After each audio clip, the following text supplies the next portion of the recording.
নমস্কার, লুসির রান্নাঘরে সকলকে স্বাগত। আজকে চলে এসেছি মালপোয়া রেসিপি নিয়ে।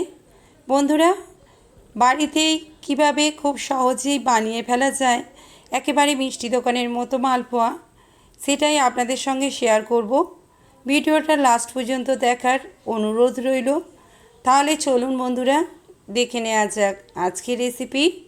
মালপোয়ার এই রেসিপিটি বানানোর জন্য আমি প্রথমেই একটা বোল নিয়ে নিচ্ছি। এখন নিয়ে নিচ্ছি 1 কাপ ময়দা। এটা মেজারিং কাপের 100 গ্রামের কাপ, আমি ওই কাপেরই 1 কাপ ময়দা নিয়েছি, তার মানে 100 গ্রাম ময়দা নিয়েছি। আর নিয়ে নিলাম 50 গ্রাম সুজি। তার সঙ্গে নিয়ে নিচ্ছি তারও হাফ চিনি, তার মানে সুজিটারও হাফ চিনি নিয়েছি। নিয়ে নিলাম অল্প একটু এলাচের গুঁড়ো, আর নিয়ে নিচ্ছি সামান্য লবণ। এখন আমি সমস্ত কিছু মিশিয়ে নেব। ওই কাপেরই 1 কাপ জল দিয়ে নিয়েছি। অল্প অল্প করে জল দিয়ে আমি একটা ব্যাটার তৈরি করে নিচ্ছি। একসঙ্গে বেশি জল দেব না, এই 1 কাপ জল দিয়েই আমি এই ব্যাটারটা তৈরি করে রেখে দেব।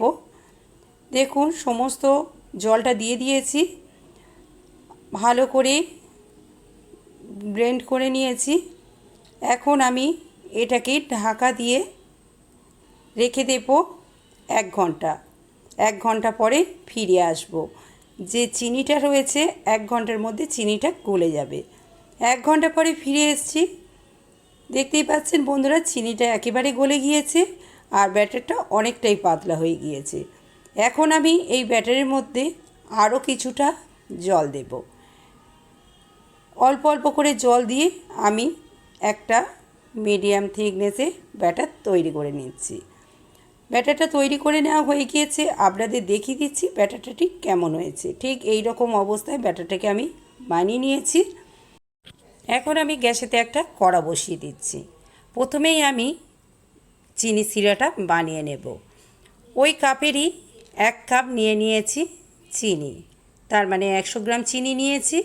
আর নিয়ে নিলাম 100 জল। কিছুক্ষণ ধরে আমি চিনিটাকে এইভাবে ফুটিয়ে নেব। একটা শিরা তৈরি করে নিচ্ছি। হাত দিয়ে দিয়ে মাঝে মাঝে দেখে নিচ্ছি, যাতে একটু হালকা চিট ভাব আসলেই তখন আমি শিরাটাকে নামিয়ে নেব। আমার চিনি শিরাটা রেডি হয়ে গিয়েছে। এখন গ্যাসের ফ্লেমটাকে অফ করে দিচ্ছি আর চিনি শিরাটাকে আলাদা জায়গায় রেখে দিচ্ছি। আর ভাজার জন্য অন্য একটা পাত্র বসিয়ে দিচ্ছি। দেখুন, ভাজার জন্য কড়াইতে বেশ কিছুটা তেল নিয়ে নিয়েছি। এখন আমি অল্প অল্প করে ব্যাটার তেলের মধ্যে দিয়ে দেব। একসঙ্গে আমি এখানে 2টো মালপোয়া ছেড়েছি। বেশ গোল্ডেন কালার করে আমি ভেজে নেব। এক পিঠ হয়ে গেলে পিঠটাকে উল্টিয়ে দেব। তারপরে এপিঠ ওপিঠ উল্টিয়ে পাল্টিয়ে বেশ গোল্ডেন কালার করে ভেজে নেব।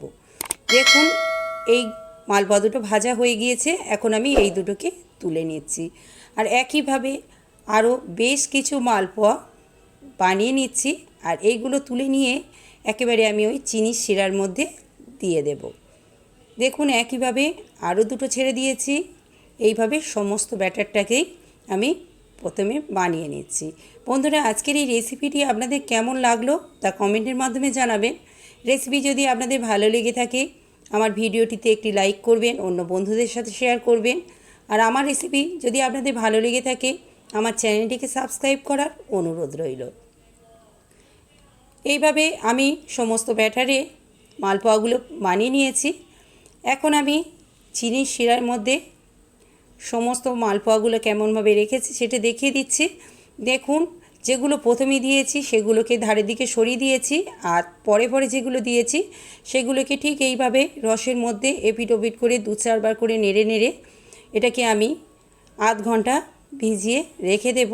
আধ ঘন্টা পরে মালপোয়াগুলোকে আমি পরিবেশনের জন্য প্লেটের মধ্যে তুলে নেব। এইভাবে নাড়াচাড়া করে নিলেই মালপোয়াগুলো নরম হয়ে যাবে। আধ ঘন্টা পরে দেখুন মালপোয়াগুলো রেডি হয়ে গিয়েছে।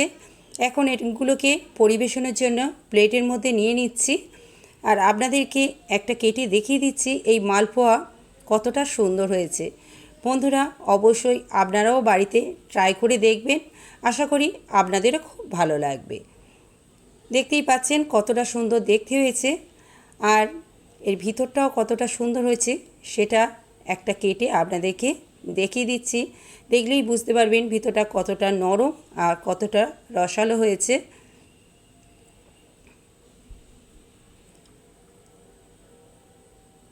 দেখুন বন্ধুরা কতটা সুন্দর ভিতরটা হয়েছে। তাহলে বন্ধুরা অবশ্যই আপনারাও ট্রাই করবেন। আজকের রেসিপি তাহলে এই পর্যন্ত।